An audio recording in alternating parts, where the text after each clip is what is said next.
So I will, as I said before, I'll do a proper introduction before you come on. So that's why we jump right in. And I say, Otti, thanks for coming on the podcast. Great pleasure, Marcus. So let's start with some very open questions. How do you define leadership? Wow, how much time have we got? That's a very, very nice question. I think leadership in its more traditional sense would very often be defined as getting people to do something, right? So leading implies an activity and implies energy that moves from A to B, so to speak. And very often, therefore, leadership is the exercise of power to get people to do something. And I think very often it implies not necessarily what they want to do, right? You exert leadership to make them do things. I think you asked me about my definition of leadership, and I guess it brings a potential further dimension into this, what Simon Weston calls eco-leadership, where leadership is not so much projected into a specific role, as we often do, but is much more an organizational capability to move towards the future in a responsible fashion. And Simon Weston calls this eco-leadership. And I think, so it is a capability that is much more decentralized in my perspective, where individuals have agency, but they collectively move towards something which is purposeful for them as a collective. Yeah, I like that a lot. It's like for me, it's always leadership at all levels in an organization. It's not necessarily tied down to what we call seniority, because it's at the end of the day, it's really a process. It's a process of going first. I sometimes quite like go back to where language comes from, and the retro-Romanic word for leader was light. This is where the German light culture comes from. Like we have a leading kind of like conversation in culture, and the light was basically a person that ran into the battle first. And Very probably was killed first as well. So But I think it also brings up another dimension of the dangers of leadership in that context, right? Because what I find very often is that people also as followers project. So they actually expect that light that you mentioned to run into the battle, and in that process might abdicate their own accountabilities and ownership of the problem, right? So leadership has become sometimes a problematic word because we associate bad leaders, but there's also something about followers. And the other thing that and here we are debating leadership, but one other thing that I found very interesting, I've been reading Stefano Zamagni, who is an economist, an Italian economist and philosopher, I would say, who is talking about monasteries and the idea that actually monasteries were probably one of the very first communities producing goods at scale, because the monastic movement was very big in the Middle Ages, and therefore it is easy to kind of assume that the abbot, the leader of the monastery, would be the prototype of the leaders. And Stefano Zamagni is saying, well, actually be careful, because the abbot was the first follower. The rule by which the monasteries lived, so the guidelines, the norms, the morality was the true leader, and the abbot was just a representative of that rule that everybody had to follow. And I thought that was a very interesting reminder that maybe what we need today indeed is this servant leadership, I love that. as opposed to the heroic leadership that comes a little bit in your metaphor of the leading into the war, right? Yeah, I love that. And the first follower is actually a leader. And while we're on some historic subjects, I like to take us even a few hundred or thousand years back and throw a quote at you. And that's by Publius Syrus. That's a Stoic philosopher and influencer. And the quote goes, "Audacity augments courage, whereas hesitation augments fear." So audacity augments courage, hesitation augments fear. What does this mean to you personally? How does it resonate? Wow. I mean, that is the first time that in a webcast I get confronted with a historic quote, so to speak. And it's very nice. I mean, what it brings up in me is that Seneca, I think, suggested that sometimes obstacles only look very big when you're in front of them. They don't look very big when you're behind them. And not by coincidence, I think courage was the most important virtue in an Aristotelian ethic. So I think this notion of courage and transcending ourselves is very important to self-renewal. And if I look at myself, I think fear is often really the most important sentiment that keeps us from changing. So I think indeed there's depth in the quote, in as much as confronting our own fears and maybe sometimes experiencing that they're not as valid and as big as we anticipated. And at the same time, having the courage to step audaciously, as you say, into this space.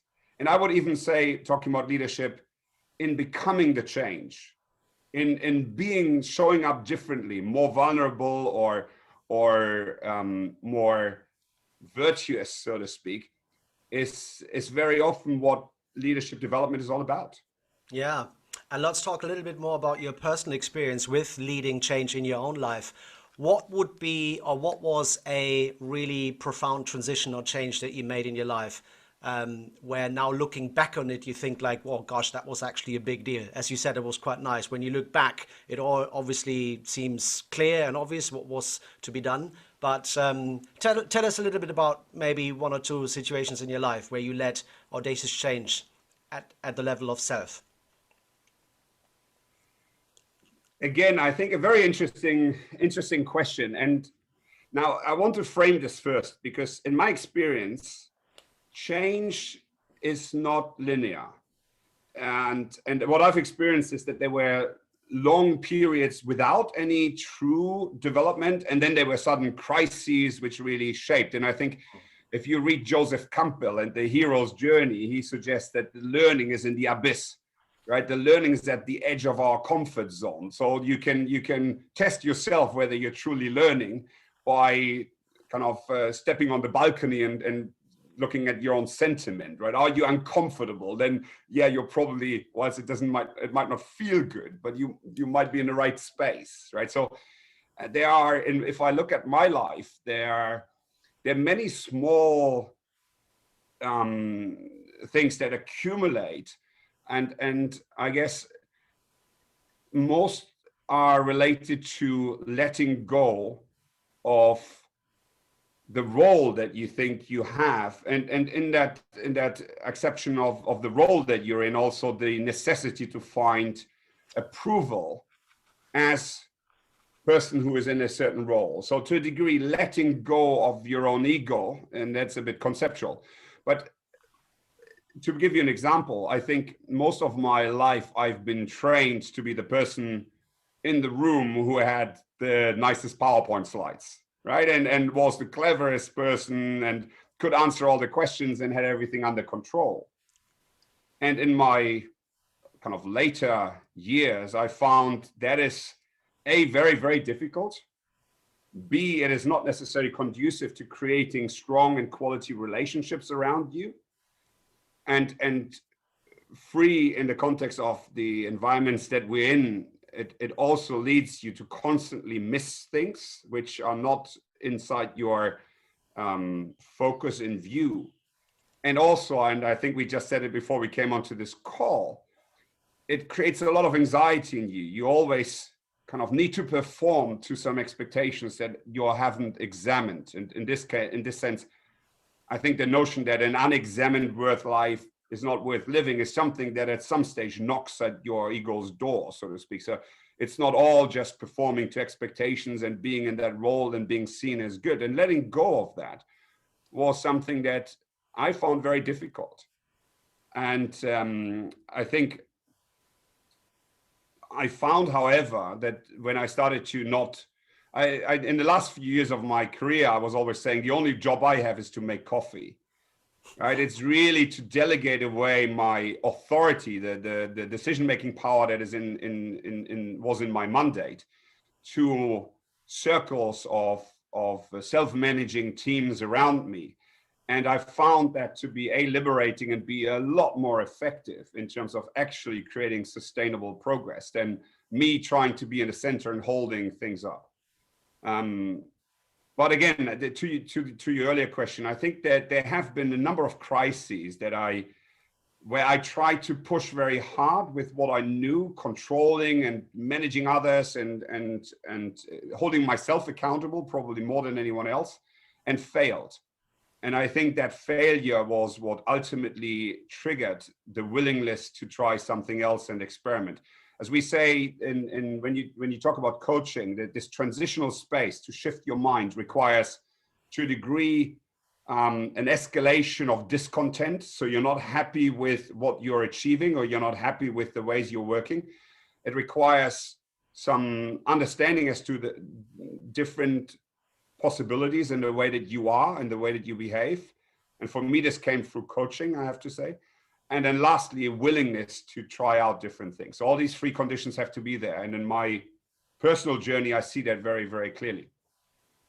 Yeah, so there are lots of different ways I could take this now. Just very quickly, what resonates really strongly is what you say about that sort of liminal space, the space in between two states, because that's really how evolution works. That's how adaptation in nature works.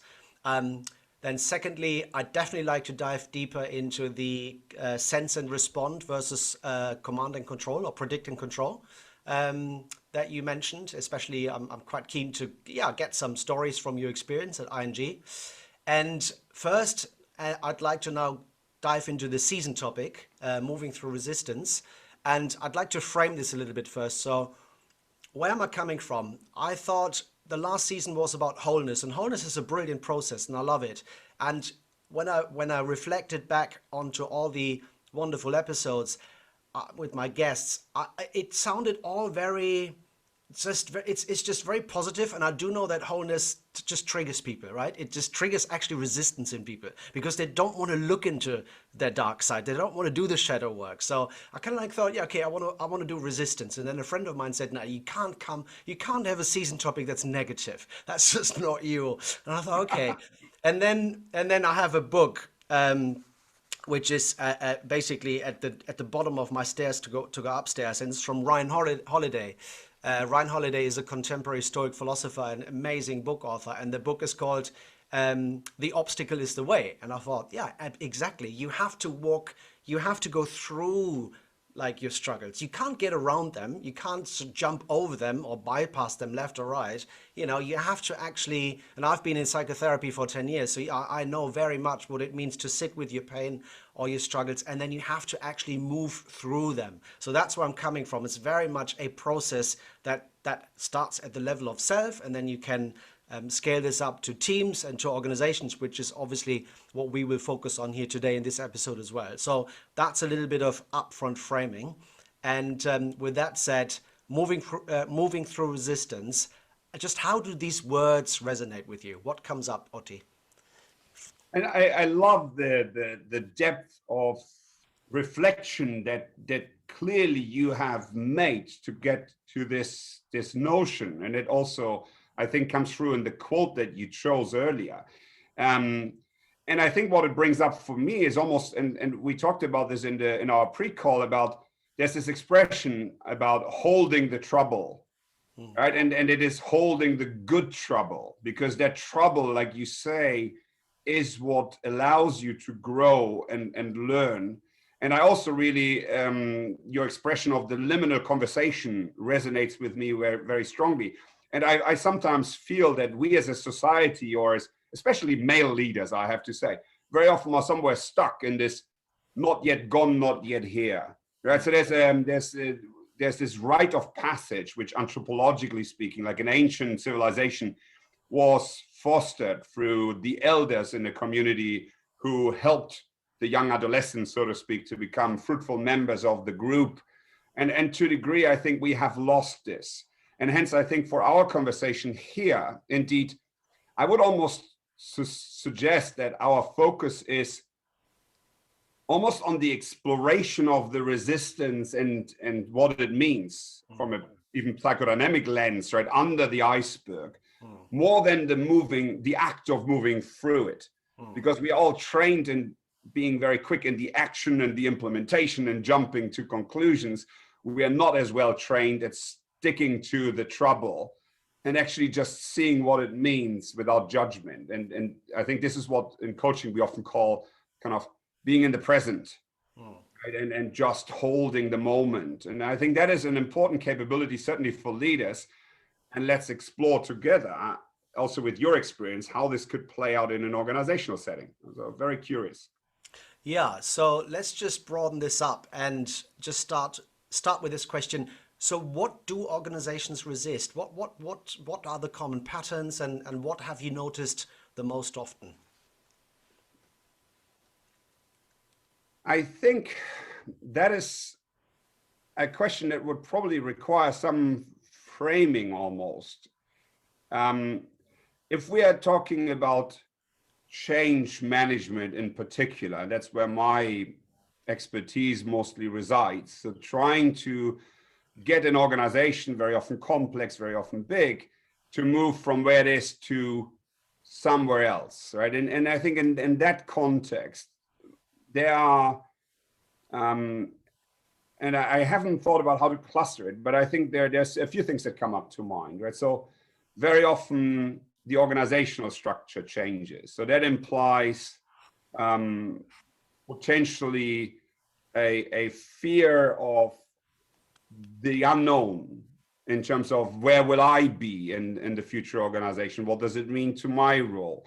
I think when I look at executives or existing communities, there's also this notion of power, right? So is there a threat to power that I have to influence by the change that is there, right? I think there's potentially a change to the stories, right? How I make sense of myself and of the organization. There's history, there are relationships, there's culture, and that implies a degree of inertia. Suddenly, kind of, I had a culture that was very focused, let's assume, on safety and to a degree risk averse and conservative. And suddenly, and this is a narrative we live over and over with Agile, right? And suddenly I say, no, you have to become adaptive and embrace change and do things differently. I think in a more strategic sense, I think there's potentially a fear of or resistance to changing the business model, right? Changing the technology, changing the investments and relationships externally that I've built over time, right? And many of the use cases that we look at in terms of unsuccessful business change, I think they often have a combination of the inner resistance and resistance that is in the established business model, or even the contracts and agreements and things like that have been built over time. These are some of the things that come up for me. Yeah, that's quite nice. So what I heard, and the way I guess I put this into the boxes of the different levels where it happens at the level of self, teams, organizations, and so forth, is what you said quite clearly is that everyone is first and foremost concerned about their own future. So where am I in all this? The kind of like the role, the future of my role, my place in this organization, that relates to the level of self. And then when you said, I found this quite interesting, like we have to change our stories. That to me has to do with sense making and meaning making, and that to me happens in teams. That happens in the environment that with the people that I spent most time with, right? And that's typically in most organizations it's a team, or if you're self-organized, it might be one or two circles that you're in. But this is basically the people that I'm surrounding myself with. And then the other categories that you alluded to were like strategy and changing the structure, and maybe also the investments. And I mean, money talks, right? If the investment changes and pots are shifted from A to B, then that triggers probably extra proportionally the people in power, which is sort of like brings us to the leaders and especially the executives at the top, which is interesting because an executive also is a human being. I mean, most of them. No, just joking. And at the same time, they have this formal power to change structures and processes as well. And in that almost like force field, or in that territory, power comes in. And what's underneath power is ego. Is the ego fears, oh, something's going to be taken away from me. So let's stick with leadership and power. What have you experienced? What do business executives typically resist? How does it show up? I think you're absolutely right, Marcus. I want to just build in my response on what you outlined. So the Sure. levels of individual, team, organization, and you could even go further in terms of society, right? So exactly what you say, we're trying to create more sustainable or greener businesses. If the power structures beyond the organization, let's say the anonymous owners of large corporates are still requiring short-term financial results, that's very difficult to attain, right? So the resistance might be in the environment, in a narrative, not even inside the organization itself. So I think it's very interesting. And again, in terms of leaders, and one other thought is kind of what you said about stories, where it always brings up in my mind this, and I think Dave Snowden made this notion that culture is a derivative property of a system. You cannot directly influence culture. Culture is what comes out of the collective behaviors and decisions and attitudes. And therefore, I think, again, you need to look deeper in understanding what drives a certain culture, and therefore, what are the potential levers to change as a result of your changes, the stories that are being told in an organization. But when we go to leaders, I think it's just a special case of what you talked about first, which is the self. And the way I like to think about it is kind of organizational role analysis. So where we often look at the role of the leader in system, so to speak, right? So or even better, the leader in role in system, because the role very often is very strong in shaping the individual's identity. And I think what we have is when in an organizational change, the role is impacted, it almost becomes an existential threat for people. And we sometimes psychologically don't quite understand that, right? In Agile, I give you an example where someone who was a senior director of X became a tribe lead of Z.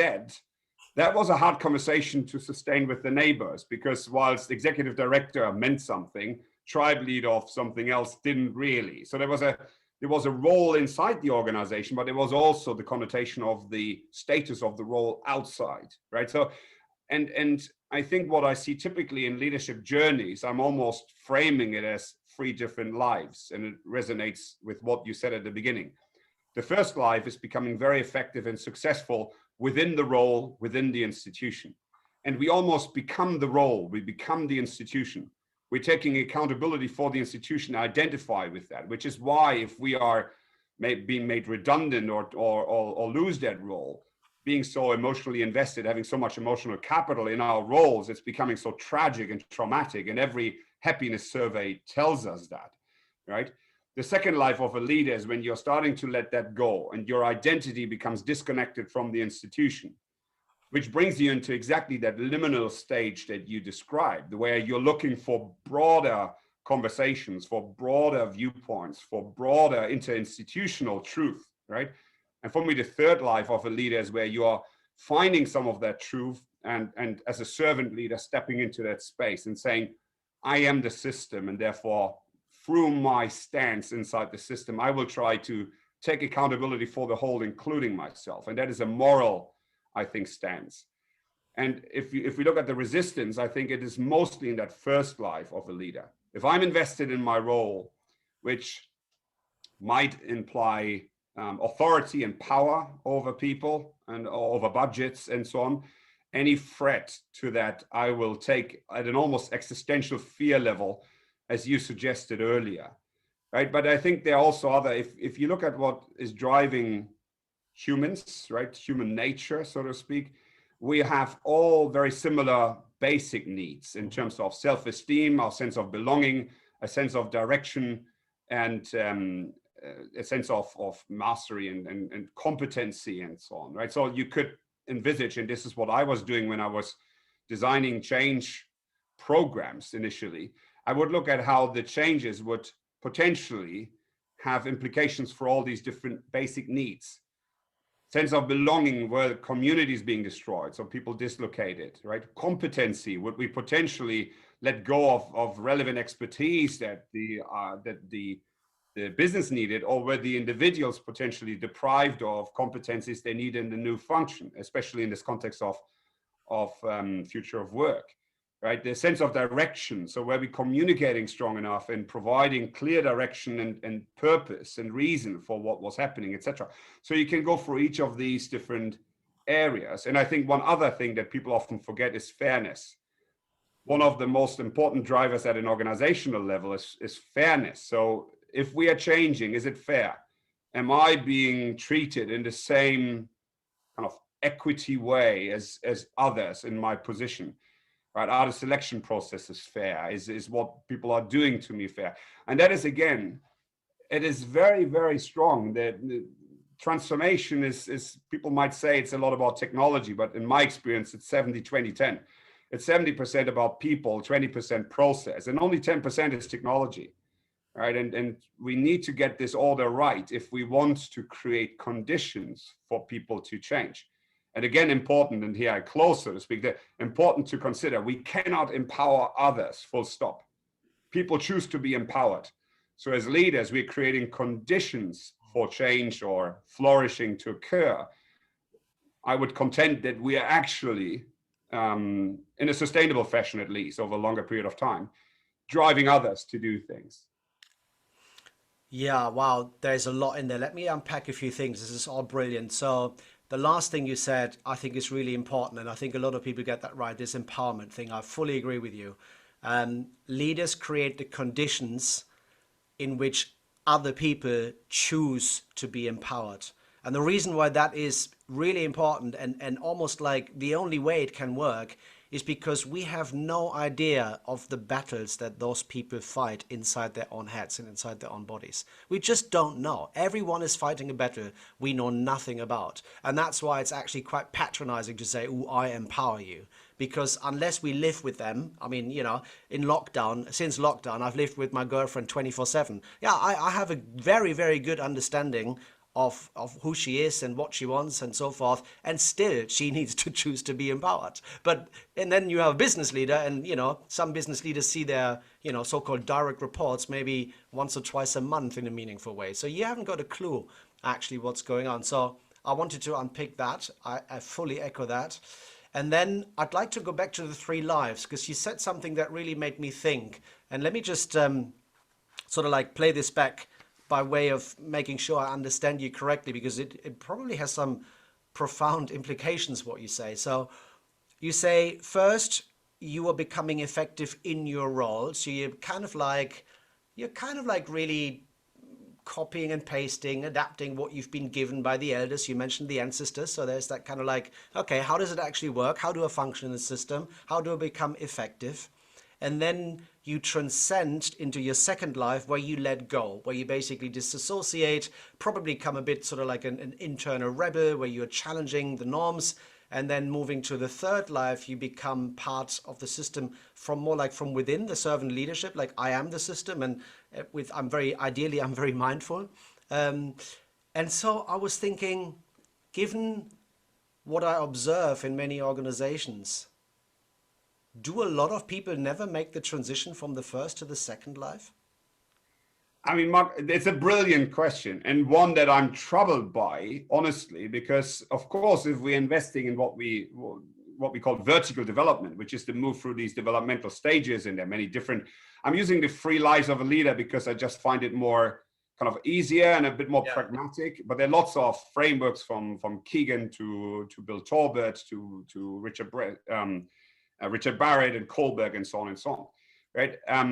But my fear is always, if people develop into a space where they're not defining themselves in the role in the institution anymore, many of them actually leave because they also don't find meaning anymore in just getting 5% more profit, right? So there's a challenge.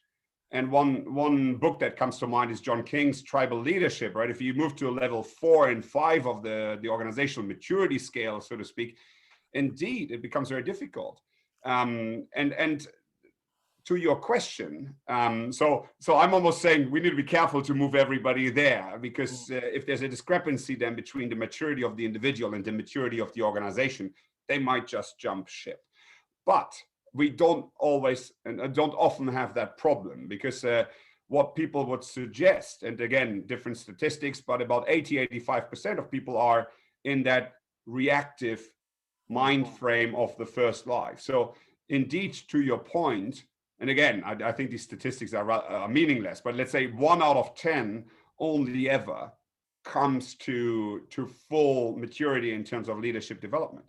But arguably, and it was very interesting to see this conversation about more feminine leadership styles during COVID, right? And you talking about what Carl Jung called individuation, right? So, I think in our pre-conversation about facing your own shadows, integrating your different personas, integrating the feminine and the masculine aspects of yourself and your personality. This is all indeed part of the first kind of the first, and I would say second life of the journey, right? So you're becoming whole, and you mentioned this wholeness through that developmental experience, where I would say the third life is really about stepping into being integrated. And I mean that there was a lovely expression by Mary Parker Follett, who was an economist of the 19th century. And she suggested that evil is lack of relatedness. And hence we need to go from becoming whole as individuals to becoming capable, interdependent inside a community, right? So this integrating ourselves with the system, but purposefully through our actions, is really what I think is the important last stage. And I would say, if only 1 out of 10 transcends the first life, so to speak, there are very few individuals that I could show you who I know have come to that final stage in the development. Gosh, yeah, that's yeah. Not everyone can be a sort of like an enlightened, transcendent leader. For society to function, we do need lots of people in certain roles that perhaps are a little bit more, I guess the classical way is to say order taking, but that basically don't constantly work on an organization. You know, there's only so much capacity in an organization to constantly change. I guess that we're probably getting into the territory of, you know, agile and holacracy, predict and control versus sense and respond. So why don't we just dive into this? So when it comes to resistance and how you move through it, what would you say are the main differences in these? I guess they are sort of like management philosophies, predict and control versus sense and respond. If you could just briefly explain what they are and then how they show up differently in the resistance to change, that would be great. That I will. I'm hesitating a little bit, because what came up for me on the command and control, I would probably juxtapose or compare that to agile and adaptive. The sense and response point that you were making earlier, for me, almost resonates with Kinefin, so the Dave Snowden framework in terms of complexity, where the sense and response is the management strategy that we need to deploy when we're in complexity. When we are in an kind of simple or obvious frame, or in a complicated frame, we might as well deploy more analytical or more divide and conquer type of management strategy. So I think one aspect of this is you need to be really clear on what the situation is. So let me give you an example to make it concrete. When COVID first occurred, it was a chaotic situation. And in that circumstance, the only strategy to bring order back is by command and control. So actually there was a black swan event, or as it was touted, even if it for many wasn't truly black swan. So the kind of unexpectedness wasn't entirely there. But in that circumstance, we need a command and control. We need to reestablish some railings, some conditions for the boundaries of the system and for the system to take ownership, right? So I would suggest most organizations today are moving into the complex systems kind of space. And therefore, indeed, as you say, we need to move from the traditional bureaucracy, which is founded in the division of labor and then the division of authority, and to the structuring of power and impersonal relationships between agents. We need to move into a different space where we are harnessing the knowledge and the information, the intellect, and the contribution of all members of the system. I'm always saying when agency becomes activism, so we need to invest in the individuals accepting ownership and contributing, and at the same time we need to remedy some of the deterministic and kind of linear thinking and structures that we have inherited from a bureaucratic system. So I would say, to your question, command and control is typically associated with bureaucracy, and is therefore centralizing power and mandating power through structure, dividing labor so that individuals don't really have a full oversight over what they're doing and why they're doing, and the role becomes prevalent because it's deprived of. I'm bringing people into roles. I'm designing for roles. I'm not so interested in the personality of every individual. I'm abstracting that through roles. In a more adaptive and agile organization, indeed, where we have to move in a complex world, therefore using sense and response, we need as many sensors as possible, and we need to create decentralized capability to respond. There's Ashby's law of variety, which is always suggesting that the diversity that we find outside the organizational boundaries need to be matched by the same degree of diversity and variety inside the organizational boundaries. That's how I would try to frame it. Yeah, and a question that comes up is, I fully agree with you. Why do so many organizations, including the leaders at the top or even led by them, resist that movement or that transition to more decentralized organizations? I mean, we've had the so-called new work movement for about a decade, and I think you and ING, you've made a huge step into the future. I'm sure it's not perfect, but compared to many other corporates, you've actually you crossed the chasm, which is more like a tech analogy, but you made that leap onto the other land, whereas a lot of organizations are kind of like stuck in the Netherlands, really. Not in the Netherlands, in the Nether, as in like in Nowhere. Yeah, nowhere, im Fegefeuer auf Deutsch. And so why do you think there is that resistance towards decentralization? Does it have to do with power? Is it sort of like innate? And as you said, it's a difficult conversation with a neighbor, or is there more to it? I think so. One, yes, it is about power. Power is always the elephant in the room. Yet at the same time, there's more to it. So I would say kind of end it would be my answer. And why? Because letting power go and people accepting ownership, and also having the tools, procedures, processes to become efficient and effective are different things. Right? The power is invested in the mandates or the roles and the leaders. And what I've often experienced is that in an agile transformation, people either let power go too fast because the role of the leader changes from being the commander. It becomes more of a, as you said earlier, someone who holds the space, enables, right? That implies container. And very often in psychology, we talk about paternal and maternal framing. So I need to create a container so the teams feel safe.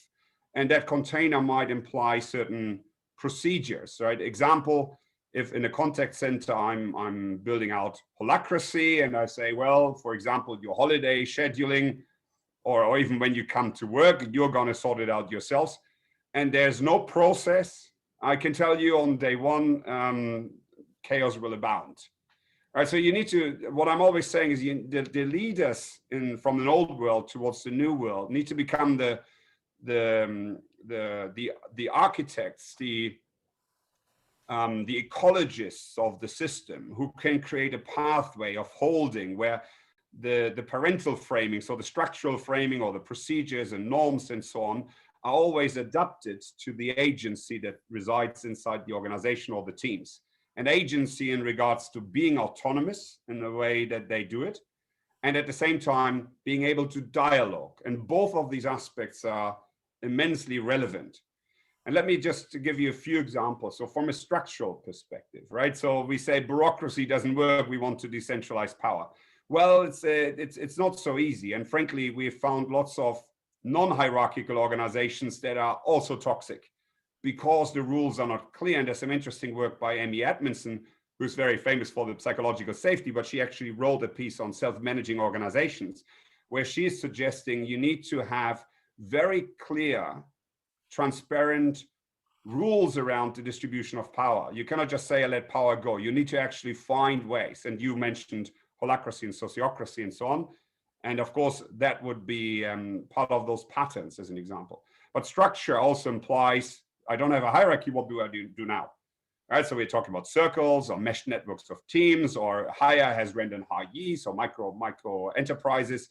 So again, you have a dialogue to have about what type of structure do we want if we don't want a bureaucratic hierarchy, right? Then in terms of the way that the teams navigate, indeed, as we said, so you need some patterns. How do we hold team meetings? What are the new roles? If there's nobody who's power over us, then what are the roles that we all have? And ideally, we want more roles so people can flex their roles, but that could create some complications where people suddenly don't know what I'm doing anymore and accountability goes away. So a lot of things to talk about.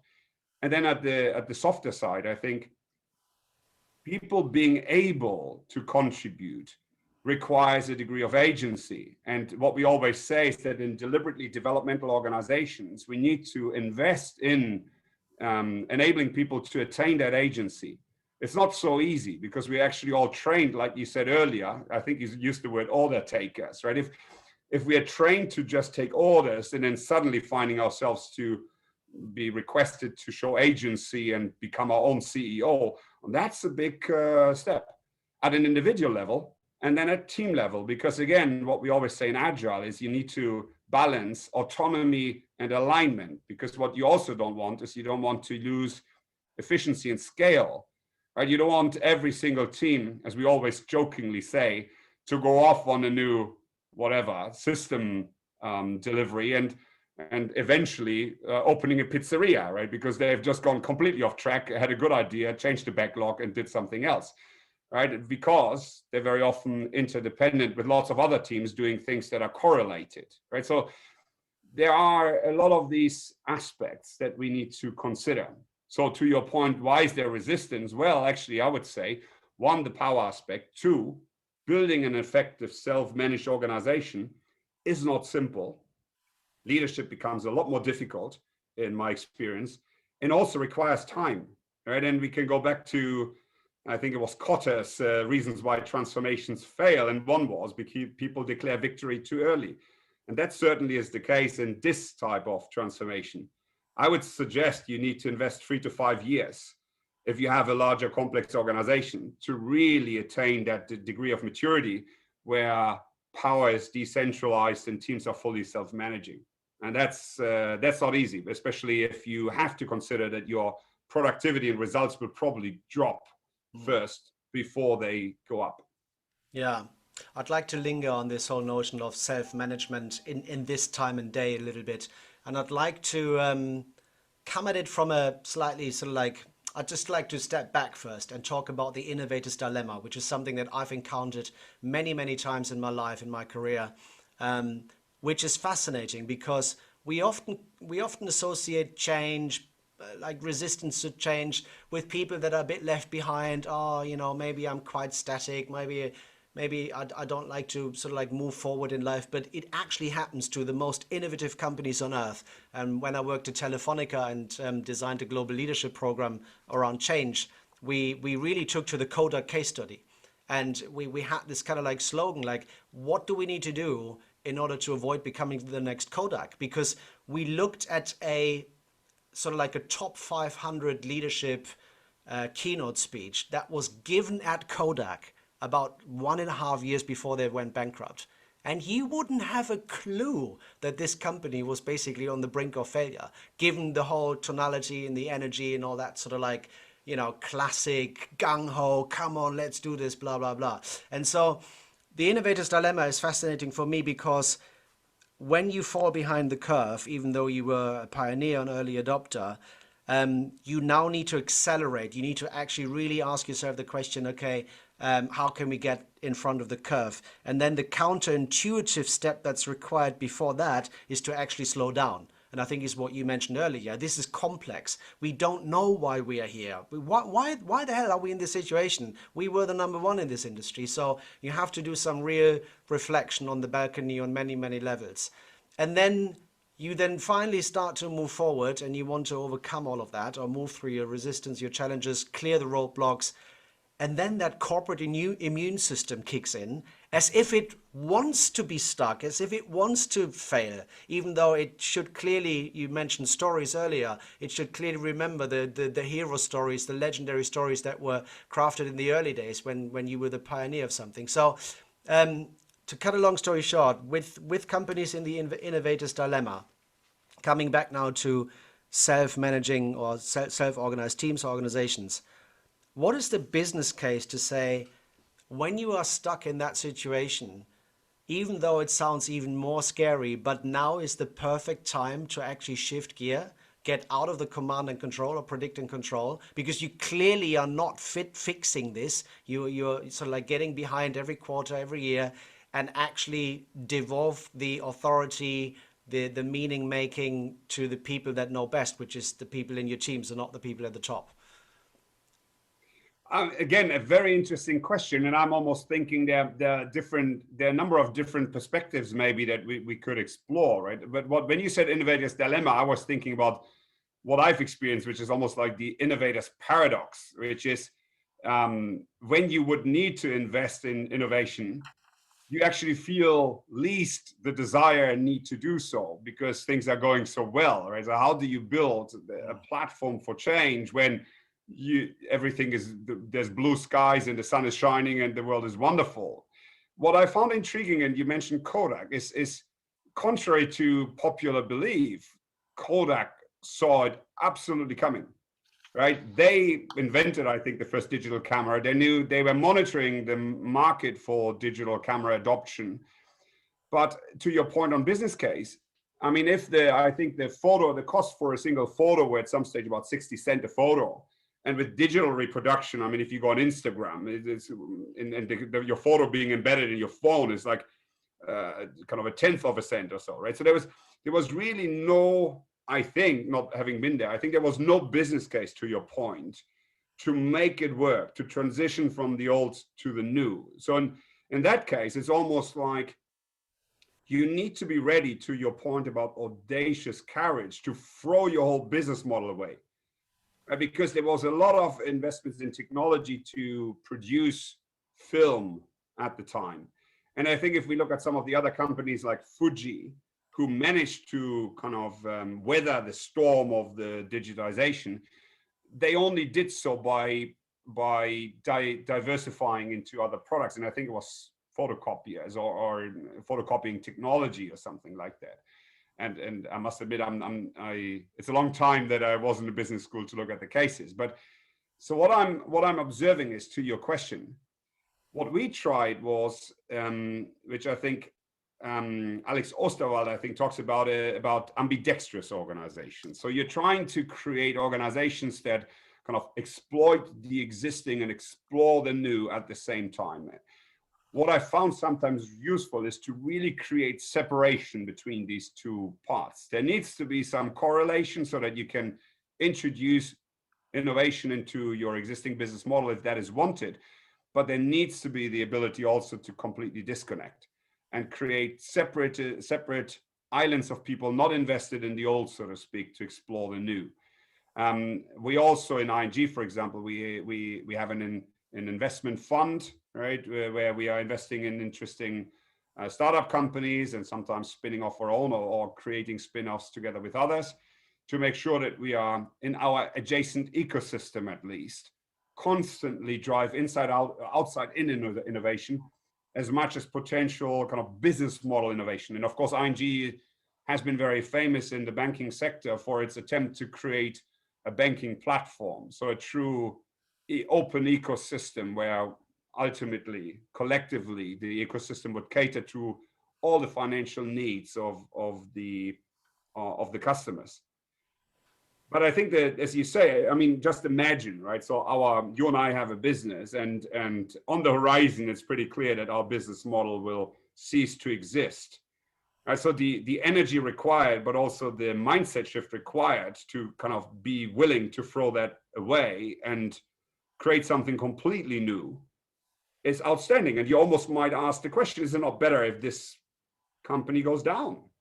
Yeah. Because I mean, it's a good company. We need to make sure that people transition to something new, right? So there's a social cost, but I'm always thinking about Emanuele Quintarelli, who in the context of hire uses the notion of a rainforest company. And in a rainforest, one tree dies, another tree lives. It's more important that collectively the forest grows and flourishes, and that might imply that sometimes things change. And maybe in the context of a living organization, we also need to accept death.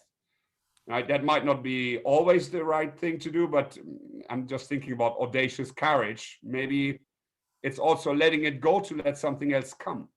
Yeah, this was a topic that we dived into in the last season at the level of the economy with Simon Bergler from the Dive. He basically argues that we just have to let companies die a lot more, because it's really hard to change a big company, as you know, and you've made a colossal effort with your team. And then there is Ronan Harrington, who is sort of like a young leader coming out from the Extinction Rebellion movement, who's now more getting into think tanks and, really not moving away from activism and more into actually, changing the system from within. These people are often very heavily engaged in decentralized finance, which is something that at the moment is almost like being developed under the radar from most corporates, which I find absolutely fascinating. And he basically says you don't solve your problems, you outgrow them. And by letting companies die, letting generations of companies die, or organizational models with the status, the incentives, you mentioned also earlier that it's very much driven by, what system are you embedded in that drives your culture. And if your incentive is derived from the neoliberal shareholder value maximization doctrine, then the role that you are having or holding is very much defined by those expectations. And if you really want to make profound change and, let's say, have an organization where wholeness and purpose is much more important, you probably might want to start from scratch rather than trying to change something. Correct. And I think here, what I would say, and exactly building on what you just mentioned, I think Kodak at its heyday had about 80,000 employees. Right. So again, there is a social implication of this. And this is what brings me very strongly. And again, we talked about leadership development. I think the same is true at organizational level to corporate responsibility, because as many today, I believe Friedman was wrong. Right. And I think there is a corporate accountability for us all. And it has to start with ourselves and then gets invested in our organizations to stand up for what is right. And in that context, it's not only the optimization of stakeholders. So in Davos, this stakeholder capitalism ran very high. I actually think it's not only the identified stakeholders, it's the whole. And then kind of in this kind of meaning, I'm a fan of whole. I think where often when I talk about teal and things like that, whole gets a little bit abused because it's not abused, but it gets interpreted in a way that it implies the wholeness of the individual. I'm more interested in the wholeness of the ecology of the ecosystem and us doing the right thing for the collective, right? And I think here, indeed, so we need to let possibly, as you suggest, more organizations die if their business models cannot be refreshed, and there's alternative ways to use the energy that is there in order to help the system. But we need to take accountability for that. Right, I'm not subscribing to a notion that we can just, as you say, because it's fashionable or profitable, let go of the accountability for the people that have invested their lives, their time, their efforts, their sweat in making the organization great. Right, so we need to balance that, and I think this is also leadership, to take that holistic accountability for the employees, for the ecosystem, for the customers. I'm only just thinking again to the Kodak case, right? I mean, they were probably very clever people. And us saying here, well, had you focused more on the customers, or had you created more agile squads. I guess they thought about that. So I would suggest it hasn't been that easy. But that said, the flexible mindset, I would still suggest, starts with the leaders. And as you suggested earlier, there is always a risk that if you get too comfortable in your market niche and you're making a lot of money, that you are not seeing the signals, you're not investing in the connections to the wider ecosystem to allow yourself to be disrupted. And that at the same time, I think is super, super important. Yeah. I'd like to bring us to the finishing line. And before I get into some rapid fire questions, I'd like to linger one more time on the notion of agile at an enterprise level, or holacracy, whatever you like. So given that you have led the transformation and crossed that chasm at ING towards being fully agile in your business unit, and that many leaders resist that because of the loss of status and other things. What would you recommend to, I have this sort of like fictitious persona, Michael and Michaela. Michael is sort of like a CXO, which is a bit more like, in Spiral Dynamics is a bit more like blue and orange, and Michaela is a bit more sort of like green and yellow. So she's a bit more advanced. What would be a really meaningful question for them, like a breakthrough question that they should be holding for quite a while, that they might want to ask themselves, that it would be worth to give up their resistance, to give over the control, the power to a lot more devolution and decentralization in their organization? What would be a meaningful question they could hold with regards to that? Very interesting. Where again, I mean, let me make one statement and then I will answer the question, which is, in my experience, and you asked me about my personal leadership development, cognitive aspects, reading or having new theories or having new ideas has been one aspect. But the greatest learning I think I've had in co-elevation, as Keith Ratzi calls it. So with a peer group of leaders in an atmosphere where people could share and be psychologically safe and be vulnerable to confront their own troubles. And I think learning from others who are permitting themselves to embrace questions about themselves, their identity, and how they interact with others, for me has been the most insightful ever. So I think beyond posing a question, I would probably say, find one of those solidarity groups, use the Sharma case clinic or whatever method you want to deploy, and create that space with others. Very seldom, we are relational creatures. Identity is relational, right? And you said earlier, organizations are meaning making, kind of in social constructionism, we talk about this social reality. So doing things by ourselves very seldom is not the most effective way of going about it. But that said, so I think the question I would give to your orange persona is probably, what's your purpose? And if the people would even be more audacious, then maybe what's your desire? And but I would like to have that understood in a Margaret Wheatley sense. When I do purpose finding or purpose type of developmental workshops, people very often very quickly jump to glorified mission statements, right? So they ask themselves, what are my values, or what have I liked in the past? And ideally they put it into poetic rhymes and so on, and they come up with something. And before you know it, HR is in the room and saying, oh, now let's do a personal development plan and kind of create milestones against that. And of course, yeah, you're back in the old, right? And Margaret Wheatley suggested once, purpose, at least at the higher levels of consciousness, so to speak, is a different ball game. It is stepping back from your own purpose and asking, what does life call for now?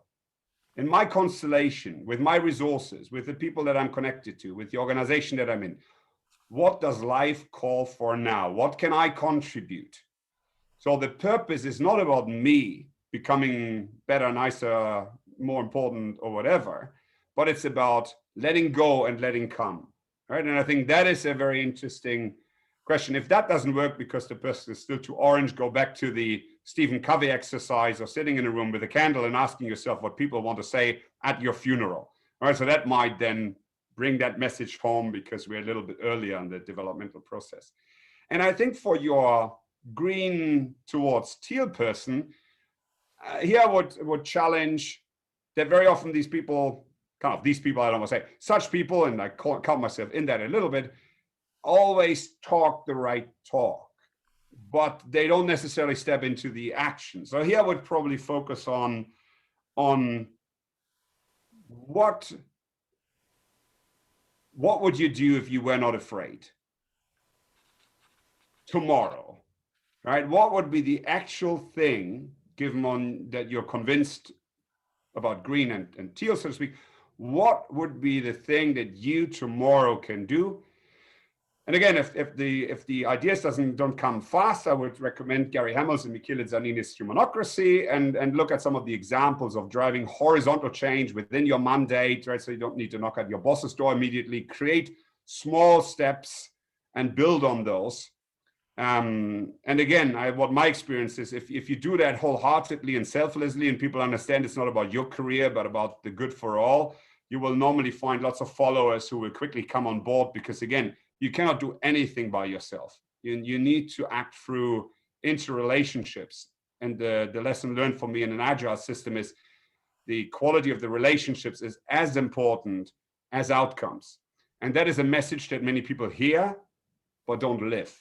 And I think that is, David Bohm even suggested that separation is an illusion, right? Only if we sense, if we feel that we're all connected in this, and if we live that through our stance, can we actually make any change? Yeah, I can recommend the documentary about David Bohm. I put it in the show notes. Absolutely brilliant. Infinite Potential is the documentary about him. I've never heard of David Bohm until about 6 months ago. And if only 20% of what he discovered it turns out to be true, I think we have to change our worldview, of our understanding of almost everything. So thanks for mentioning the name David Bohm. Brilliant. That gets us to a few rapid fire questions towards the end. This is an experiment. It might not work, but let's try. In the context of moving through resistance, if you had a billboard, Otti, and it would be shown somewhere where millions of people drive by or see it every day, what would it say and why?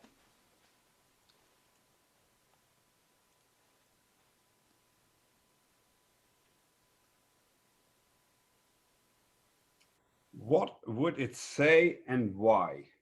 And the billboard, people, you cannot have a lot on the billboard, right? So it would need to be some sort of mantra, which always is difficult.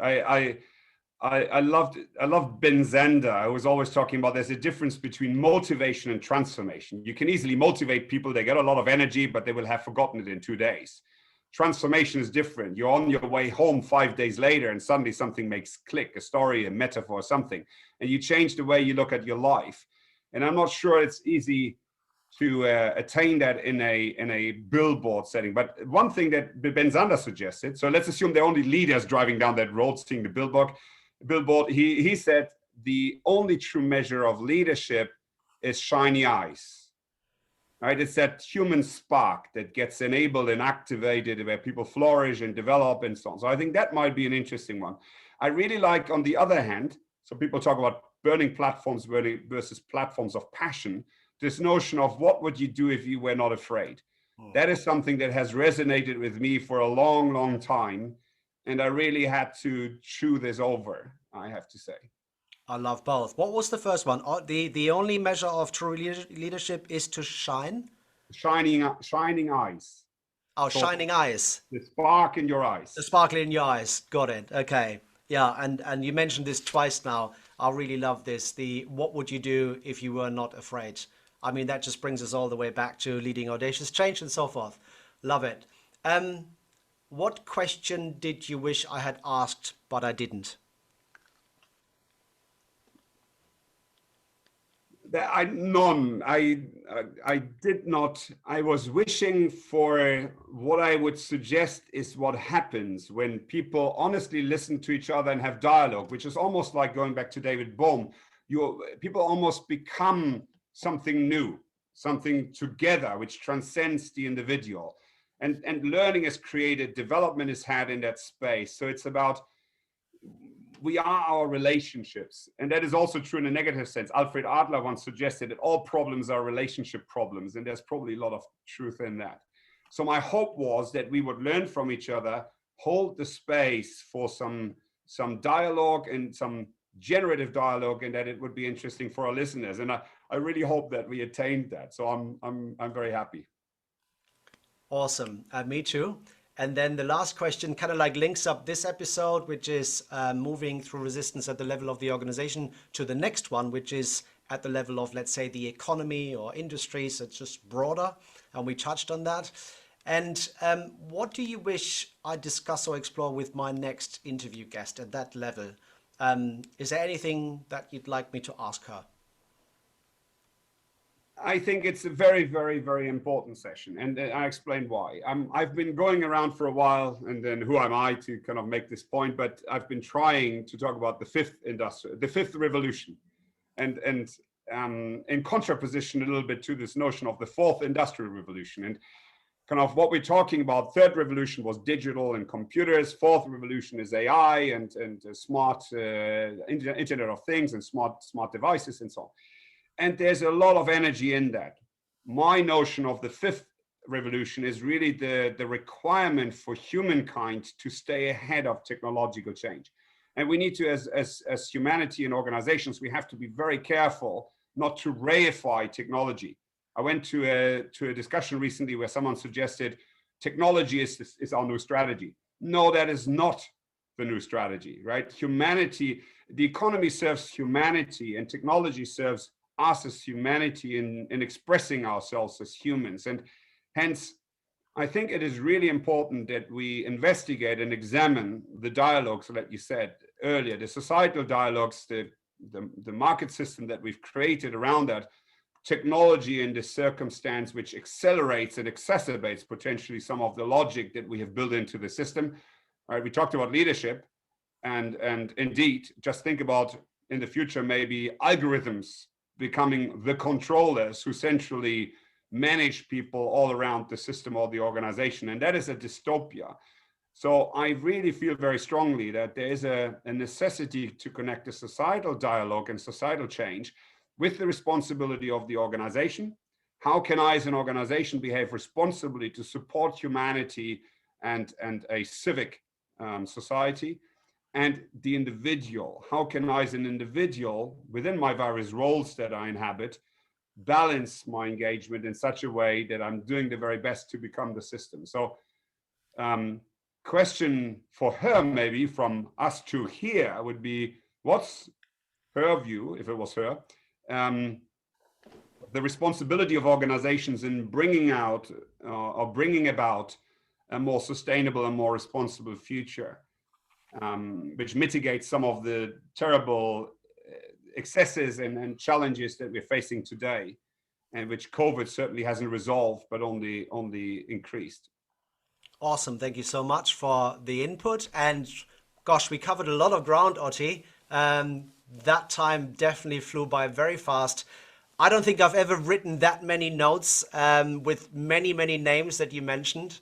The show notes will be very, very long this time. This will be packed with resources of books and other sources that you mentioned. So, Otti, thank you so much for your energy, your wisdom, the brilliant questions, the challenges, everything. I really enjoyed this conversation. Thank you. And I want to thank you, and I want to invite, as you said, the second follower, I think you suggested, is really the leader. I would really invite people to engage in this conversation and help us to make the change that is required. So thanks for opening the door to that and holding the space, Marcus. Much appreciated. Cool. Cut. Cut.